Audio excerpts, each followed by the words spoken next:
에스더 1장 말씀을 봅니다. 오늘 본문 성경 에스더는 시기상으로 볼 때에 바벨론에서 이스라엘 백성들이 귀환하는 1차 귀환과 2차 귀환 사이에 일어나는 역사적인 배경에서 일어난 사건을 기록한 것으로 볼 수 있습니다. 1절부터 3절까지 구체적으로 그 시기가 언제였는지 바사왕 아하수에로 왕 때였다 라고 기록을 하면서 3절 말씀에 제3년이라고 기록을 하면서 오늘 성경 말씀이 하나님의 역사로서 구체적인 역사적 사건임을 말씀하여 주고 있습니다. 즉 하나님의 말씀은, 하나님을 믿는 신앙은 어떤 신화나 옛날 이야기가 아니라는 것을 말씀하여 주고 있습니다. 현실이라는 겁니다. 현실로 일어난 일로서 역사라는 것이죠. 그 하나님의 역사는 오늘 우리에게 있어서도 하나님께서 현재로 역사하시고 우리의 현실이 되셔서 하나님의 구원을 이루어 가시는, 하나님의 구원의 역사를 이루어 가시는 그 신앙을 우리에게 말씀하여 주고 있습니다. 그런데 이제 1절 말씀에 들어가서 보면은 바사가 어떤 나라인지 그 규모를 기술을 하고 있습니다. 인도부터 구스에 이르는 나라다. 인도는 아시아에 속한 나라죠. 지금도 인도를 우리가 지도상에서 보게 되면은 아시아 중에서도 큰 나라죠. 매우 큰 나라입니다. 아시아를 거쳐서 구스는 아프리카 땅입니다.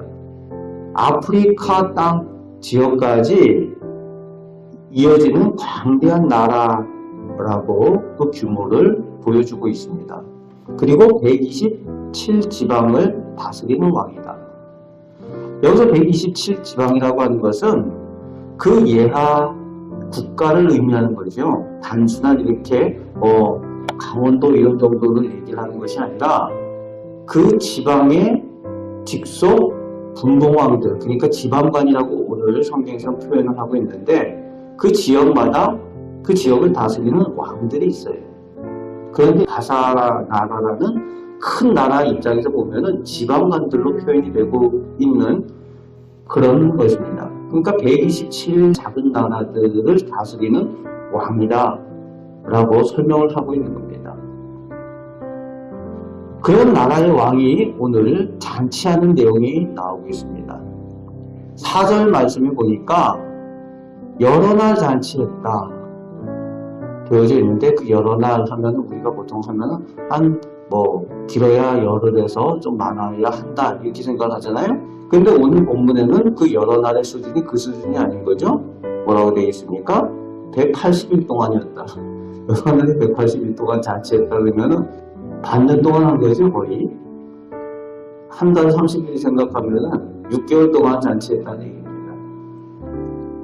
그만큼 큰 나라라는 거죠.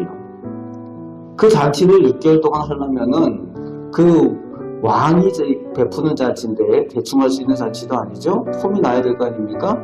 그러니까 그만큼 들어가는 물자와 그 재물들이 만만치 않게 들어가고, 그 잔치 음식들과 그 행하는 모든 일들, 그 음식만 먹습니까?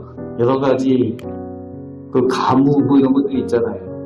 그러다 보니까 얼마나 큰 규모와 얼마나 큰 기기를 자랑할 수 있는지 볼 수 있다라는 내용을 오늘 4절 말씀에 기록을 하고 있는 거죠.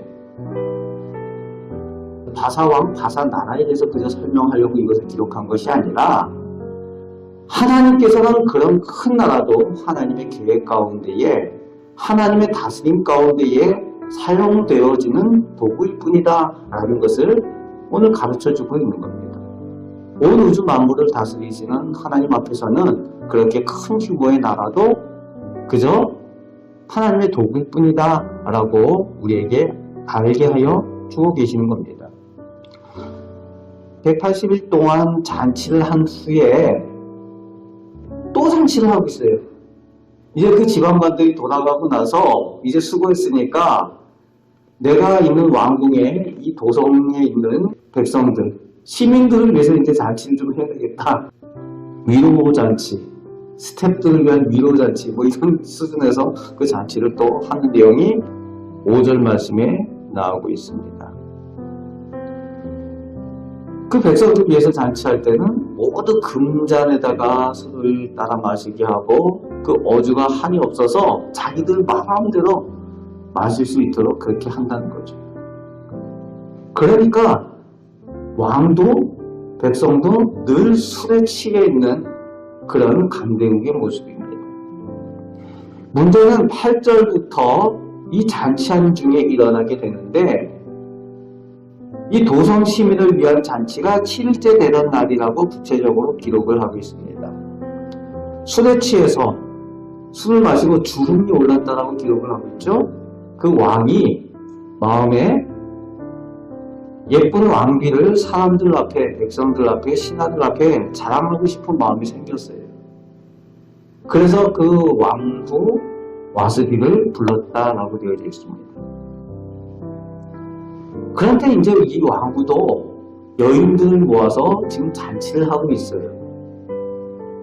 그 여인들을 모아서 잔치하는 자리에서 자기가 거기서 대장 아닙니까? 또 그리고 높임을 받고 또 거기서 이제 여인들만이 또 누리는 그런 잔치의 기쁨들이 있잖아요. 거기서 대장이고 거기서 높임을 받고 귀하게 여김을 받는데 왕이 지금 부르는 것은 사람들 앞에 구경거리처럼 부르고 있는 거죠. 술에 취하니까 실수를 하고 있어요, 왕이. 그런데 그 명령을 내리는 걸 여러 사람에게 사람들이 보는 앞에서 신하들 앞에서 왕이 공식적인 명령처럼 그렇게 내리고 있는 겁니다. 왕후가 관을 정지하고 올 수 있도록 하라. 왕이 공인인데 그 백성들 앞에서 신하들 앞에서 이런 명령을 내리고 있는 거죠. 그런데 왕후는 예시가 전하는 말을 듣고 개별적인 전하는 말처럼 그것을 생각을 해서 싫어하죠. 구경거리처럼 오라고 하니까 싫지 않겠습니까? 그러니까 거절을 합니다.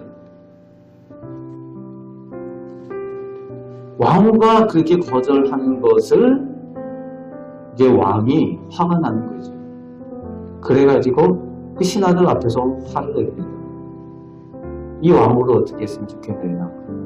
아니 자기가 왕인데 자기가 그것을 좋게 넘어갈 수 있고 자기가 술에 취해서 실수를 했는데 그런데 돌이킬 수 없는 상황이 되어버려요. 공적으로 물어버리니까 이 왕이 나중에 후회해도 소용이 없는 그런 상황이 됩니다. 결국은 자기가 자랑하고 싶고 아꼈던 그 왕후를 폐기할 수밖에 없는 그런 실수를 하게 되는 거죠. 또 동시에 이 왕후 와스비도 왕의 말에 복종을 했어야 돼요.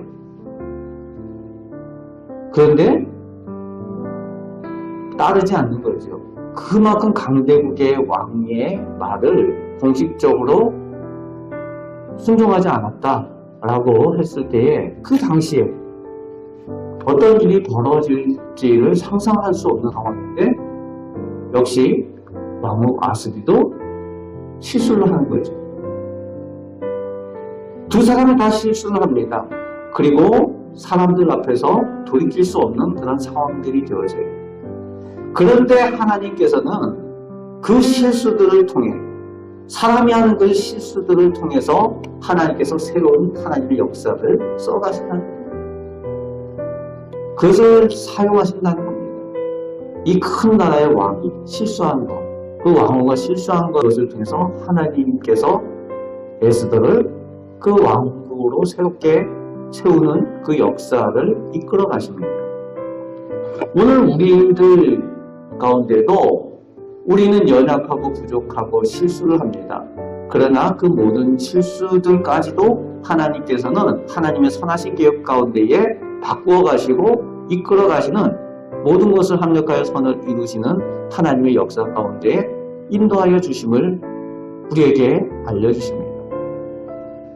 오늘도 우리들 삶 가운데 역사하시는, 현실로 역사하시는 하나님께서 오늘 우리들 삶 가운데에 우리가 잘하는 것이나 잘못하는 것이나 하나님의 크신 역사 가운데 선한 인도하심으로 인도하여 주심을 믿으시는 그 믿음을 소유하시고 그 하나님을 의지하고 나아가시는 우리 성도들 다 되시길 축복합니다. 아멘. 기도하겠습니다. 좋으신 하나님께서 저희 하나님이 되시고 오늘도 저희들 삶 가운데에 함께 하시며 저희를 선한 길로 인도하여 주심을 믿습니다. 저희는 사람이기 때문에 실수도 하고 허물이 있습니다. 그러나 그 허물과 실수들까지도 하나님께서 하나님의 크신 계획 가운데에 인도하여 주시고 하나님의 크신 구원의 역사와 기쁨 가운데에 나아가게 하여 주시는 계획 가운데 인도하여 주심을 믿습니다. 아버지 하나님 그 믿음으로 오늘도 선하신 하나님을 의지하며 살아가는 복된 성도들 다 되게 하여 주옵소서. 믿음을 더하여 주옵소서. 감사를 드립니다. 예수 그리스도의 이름으로 기도합나이다. 아멘.